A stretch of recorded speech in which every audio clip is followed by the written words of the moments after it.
noches, gracias por acompañarnos este viernes 20 de diciembre. A nombre de Nacho Lozano, titular de este espacio, le saluda Cristal Mendívil con muchísimo gusto. Gracias por estar con nosotros aquí en Imagen Televisión. Hoy vamos a iniciar con estas imágenes. Son de esta tarde.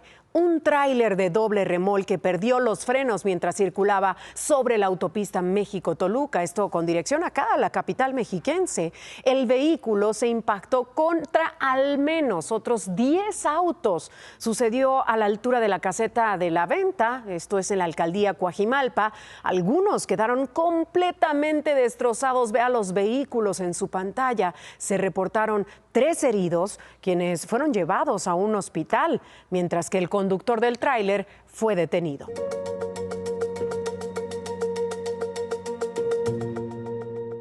Ahora vea esta historia. Es una niña, 5 años. Se cayó el miércoles pasado de las escaleras eléctricas del CETRAM de Periférico Oriente. El metro dijo: yo no tengo nada que ver, es responsabilidad del CETRAM.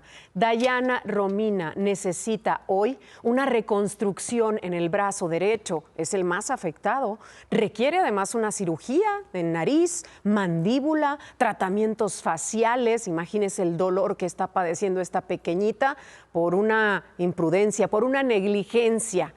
Jacqueline, tía de Dayana Romina, dijo a Imagen Noticias esto sobre la destitución de 3 funcionarios de la Secretaría de Movilidad tras el accidente.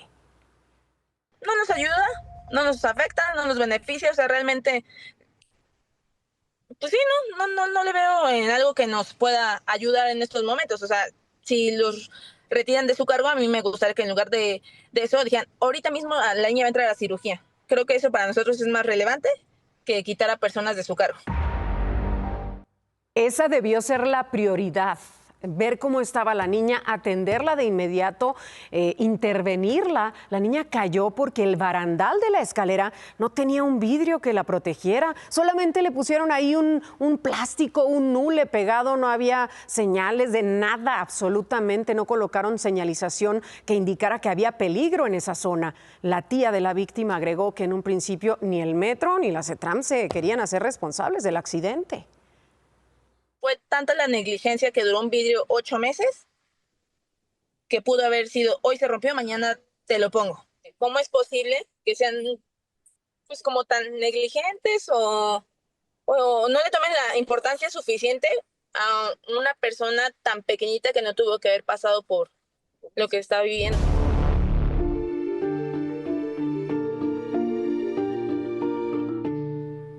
El gobierno de la Ciudad de México comenzó un operativo para mover a los comerciantes ambulantes en el centro histórico.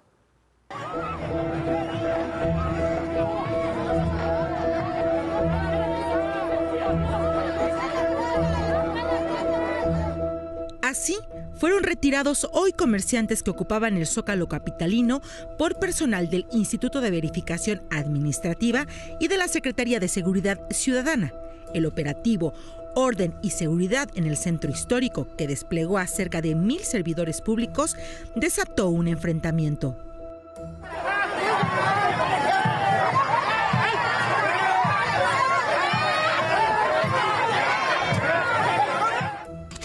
Ayer, la policía ya había retirado a los ambulantes de la explanada del Palacio de Bellas Artes, aunque ese operativo se desarrolló sin violencia.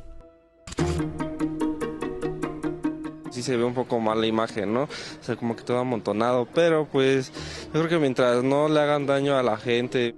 Nos quitan el acceso ahora sí que al paso, y más que están cerca del metro. Dan muy mal aspecto, tienen necesidad, pero yo creo que sí deberían de reubicarlos. También hay que ver que ellos tienen que mantenerse, oiga, pero pues sí son bastantitos. Quienes ayer ofertaban su mercancía en la explanada del Palacio de Bellas Artes, hoy venden a un costado del monumento histórico. No se fueron muy lejos. Comercios ambulantes de elotes, esquites, gorditas, tlayudas y aguas de sabor están instalados en los límites de la Alameda Central y Bellas Artes, resguardados por elementos de la Secretaría de Seguridad Ciudadana y de la Secretaría de Gobierno. Entre zapatos, pijamas y adornos navideños, piden al gobierno de la Ciudad de México no quitarles su única fuente de trabajo. Tienen sus líderes como todos, pero es salir de la tangente de ver puro mercancía mexicana. Esto todo es chino. Buscan un fin, ¿no? Una solvencia económica y de alguna manera para la familia, pero sí deben buscar puntos estratégicos para reubicarlos. La gente que trabaja aquí pues lo necesita. Entiendo también que quieran limpiar como la imagen de Bellas Artes, porque pues es patrimonio de México, ¿no? En este espacio conviven comerciantes que llevan años en la zona y gente que llegó hace algunos meses a poner sus puestos. Esta tarde se reunieron con el secretario de Gobierno capitalino César Cravioto en busca de una solución que les permita vender sus productos en esta temporada. ¿Cuál será esa solución? ¿Estarán contentos después de los acuerdos que logren los comerciantes? Porque déjeme platicarle que tienen permitido estar en esta zona del centro histórico hasta el 7 de enero solamente. ¿Qué va a pasar después de esa fecha? Es incierto el lugar donde podrán vender. Ya veremos si habrá manifestaciones o comentarios que surjan al respecto de esta información. Quienes también tienen incierto su destino son los locatarios de la Plaza Nizazaga 89. Se acuerda que aquí le reportamos cuando fue clausurada. Esta tarde los comerciantes protestaron, cerraron la avenida Izazaga, ahí entre 5 de febrero e Isabel la Católica. Dijeron que el INVEA ya retiró los sellos de clausura, eso también lo recordamos, y que el gobierno capitalino les permitió que vuelvan a operar. Pero ¿qué está pasando? Que el dueño del predio ha dicho absolutamente nada, no ha mencionado nada. Después de 3 horas de bloqueo, los comerciantes llegaron a un acuerdo con las autoridades y el dueño del edificio, así que el próximo lunes les darán una respuesta definitiva sobre si podrán o no retomar sus actividades. Nosotros lo que queremos es que nos den un plazo para trabajar, para recuperarnos un poco, porque hemos perdido mucho por la temporada, por lo que sea. Sí, y en ese plazo que nos recuperemos, bueno, y si nos dicen en un año tienen que estar en otro lado, bueno, pero es un periodo gradual donde todos nos vamos a reacomodando y buscando opciones. Vamos a cambiar de tema, cambiar de información, porque hace unas horas el Secretariado Ejecutivo del Sistema Nacional de Seguridad Pública hizo públicas las cifras de incidencia delictiva del mes de noviembre. Estamos hablando de que se registraron 2.461 homicidios dolosos y 59 feminicidios. En total, 2.520 asesinatos. Estos son 95 asesinatos más que los que se registraron en noviembre de 2023. Y vemos las cifras de Sinaloa ahora, donde llevan más de 100 días con una situación de violencia terrible. Desde la disputa del territorio, usted lo sabe, en noviembre se registraron 174 homicidios dolosos y 2 feminicidios, 176 asesinatos. Y vea esto. Es la tendencia de homicidios diarios desde junio. En ese mes se registraron 1.5 homicidios diariamente. En julio, cuando fue detenido en Estados Unidos Ismael El Mayo Zambada y por lo que se desató esta ola de violencia, se registraron 1.7 homicidios diarios. Y vea la pantalla cómo en septiembre las cifras se disparan. 4.8 asesinatos cada día de septiembre, 6 en octubre y 5.8 en noviembre. Hablando de Sinaloa, esta tarde-noche está siendo velado el cuerpo de Alexi Valderrain. ¿Se acuerda? El policía de inteligencia, parte del equipo de la Secretaría de Seguridad Ciudadana. Trabajaba muy cerca de Omar García Harfuch y él fue asesinado el miércoles en una emboscada en Culiacán. Es el agente especial, como le digo, del equipo de Harfuch y lo están velando en su natal en el puerto de Guaymas, allá en el estado de Sonora. Platico también que la Fiscalía General de Tabasco comenzó con la entrega de los cuerpos de las personas que fallecieran ayer en este motín registrado ahí en el penal de Villahermosa. Los cuerpos de 5 de los 7 fallecidos ya fueron entregados a sus familiares. Se confirmó que murieron por disparos de arma de fuego. Ninguna de las 6 personas heridas, entre ellas 4 policías, se reporta grave.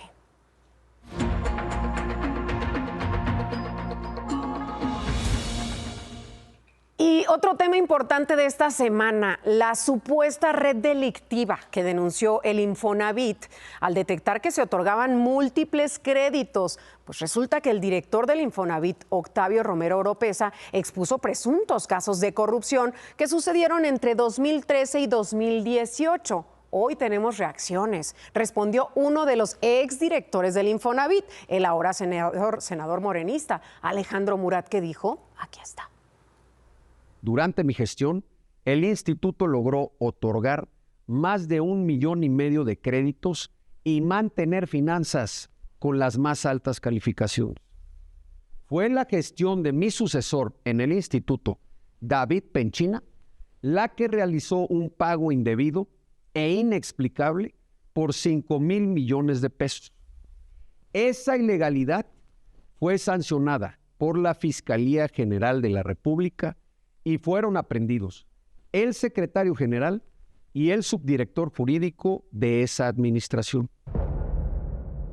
Más adelante voy a platicar de esto con mi querido padre del análisis superior, con David Páramo aquí, y sobre este supuesto esquema de fraude que detectaron en 12,000 créditos. Conocimos la historia de Trinidad, una mujer a la que le hicieron subir al carrusel del fraude. ¿De qué manera no caiga? Aquí es una alerta para usted. Vea.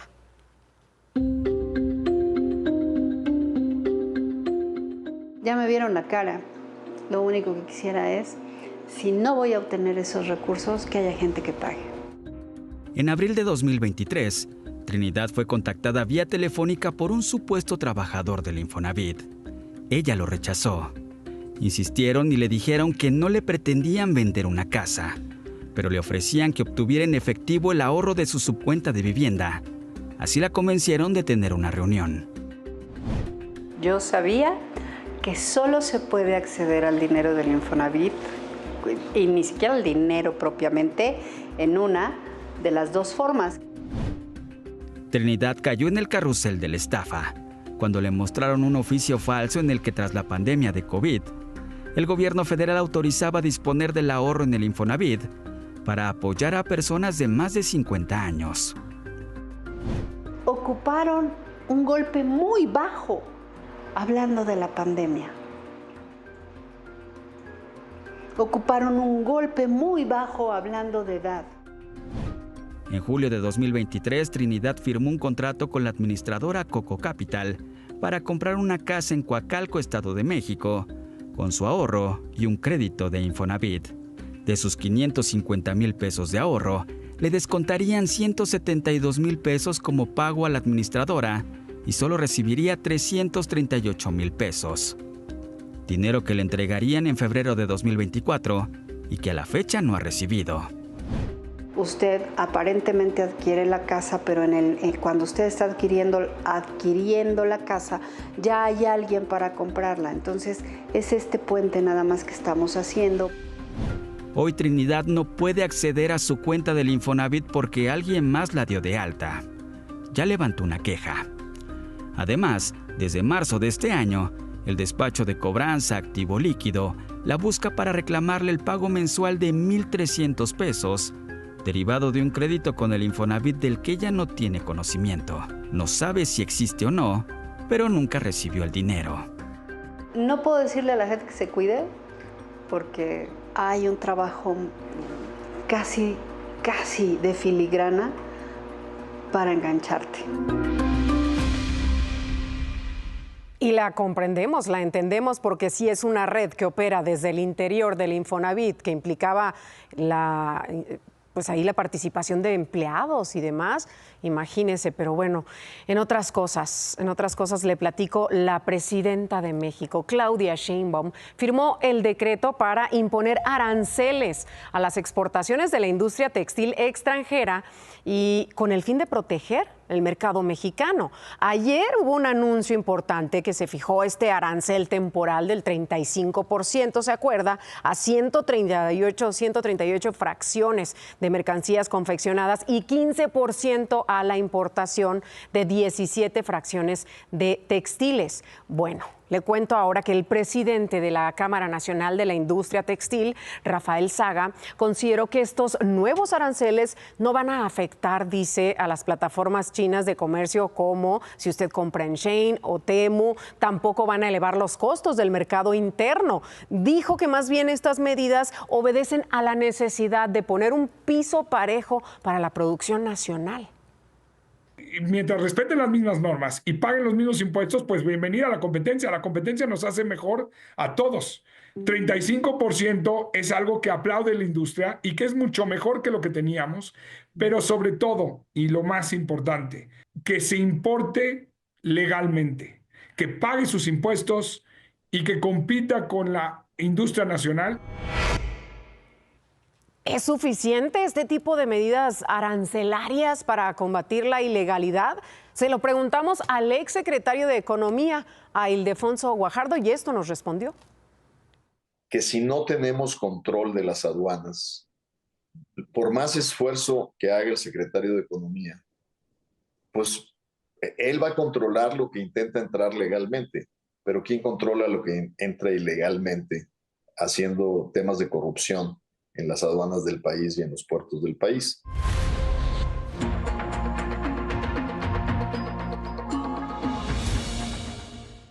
El gobierno de Estados Unidos presentó las cifras actualizadas de migrantes ilegales detenidos y que son procesados en la frontera. Nada más en noviembre se registró la cifra más baja del año. Así ha ido a la baja todo el año la detención y procesamiento de migrantes. Es menos incluso que en los 2 años anteriores. Así estamos hablando, a ese nivel llegan las cifras. Con esto se va a recibir la nueva política de mano dura del próximo presidente de Estados Unidos, Donald Trump. Pero por el contrario, las cifras que sí han aumentado son las de deportaciones. 270,000 personas fueron deportadas en un periodo reciente de 12 meses, en un año. Es la cifra anual más alta en una década, esto según un informe del Servicio de Inmigración y Control de Aduanas de Estados Unidos. Y quien también sigue la política de Donald Trump ya está muy bien alineado, y así lo ha estado, ya lo sabemos, es el gobernador de Texas, Greg Abbott, quien hizo un anuncio importante, una campaña para inhibir la migración ilegal. ¿Pero qué tipo de campaña? Va a colocar, imagínese usted, espectaculares a lo largo de la frontera con mensajes durísimos. Le voy a poner unos ejemplos para que se imagine.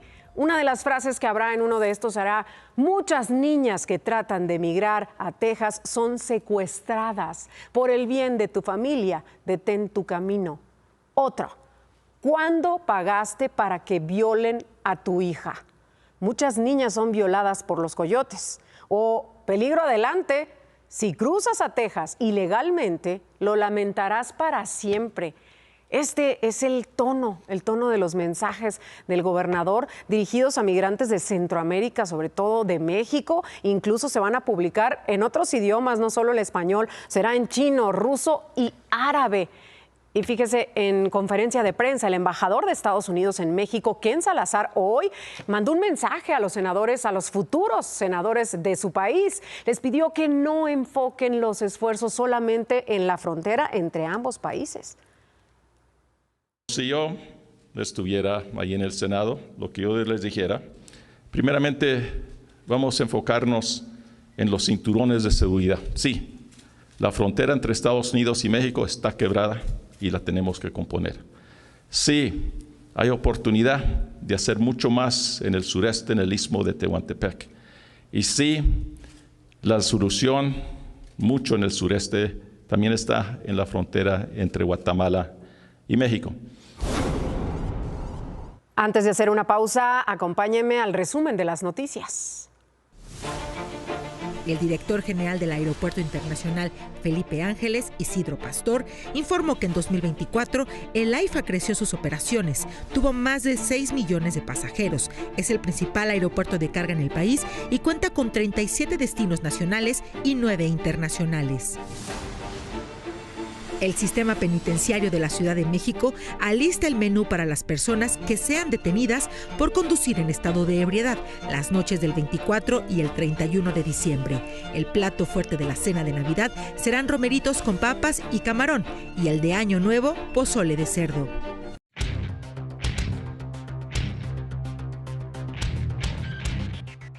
Hoy la sección podría ser: ¡qué grande eres, padre del análisis superior! Lo dijiste aquí en este programa hace 4 años, lo repetiste hace 2, lo insististe en junio del año pasado cuando se presentó el panel de controversia. México lo iba a perder.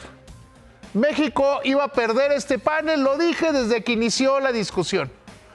Porque México no tenía un solo argumento, ya no científico, no tenía un solo argumento.